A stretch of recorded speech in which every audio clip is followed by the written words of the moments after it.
Assalamualaikum warahmatullahi wabarakatuh. Perkenalkan, nama saya Salbila Putri dari kelas 1E. Di sini saya akan menyelesaikan tugas TL pengantar pendidikan. Langsung saja saya akan memulai penjelasannya. 1.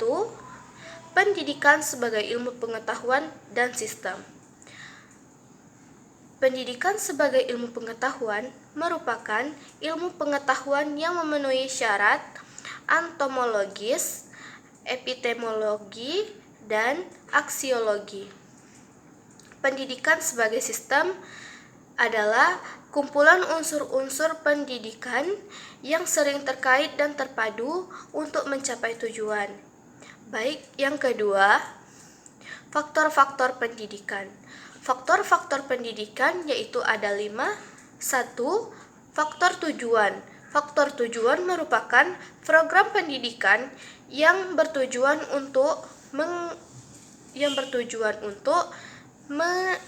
meningkatkan kemampuan seseorang.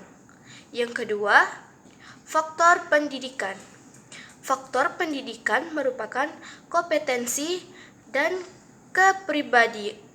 kepribadian pendidik dalam mengajar dan membina mental dan akhlak didik.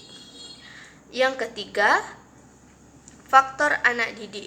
Faktor anak didik merupakan pengembangan pada anak didik yang meliputi 1.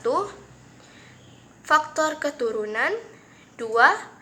Faktor lingkungan, 3. Faktor internal, yang keempat, faktor eksternal.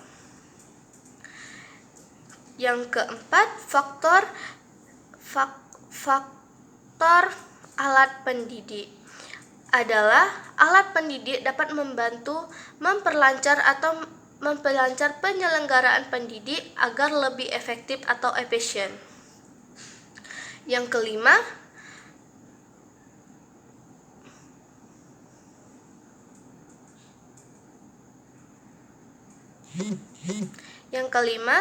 faktor pendidikan. Yang kelima, faktor lingkungan. Faktor lingkungan yang datang dari luar individu seperti lingkungan keluarga, sekolah, dan masyarakat. Yang ketiga, peserta didik sebagai faktor pendidikan. Peserta didik adalah individu yang mengalami perkembangan dan perubahan, hingga ia harus mendapatkan bimbingan dan arahan untuk mendapatkan sikap, moral, dan kepribadian dirinya sendiri. Yang keempat, komponen pendidikan. Komponen pendidikan merupakan bagian perkembangan dan perubahan melalui peran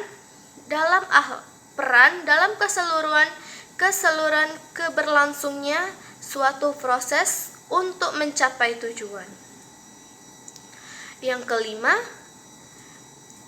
konsep pendidikan akhlak Rasulullah adalah pendidikan akhlak yang diartikan sebagai suatu proses mendidik atau memelihara, membentuk, dan memberikan latihan mengenal akhlak dan kecerdasan berpikirnya. Pendidik akhlak dalam berhubungan dalam Rasulullah. Yang 1, mencintai Rasulullah. Kedua, memuliai Rasulullah. Dan yang terakhir, menaati Rasulullah. Sekian dari saya. Wassalamualaikum warahmatullahi wabarakatuh.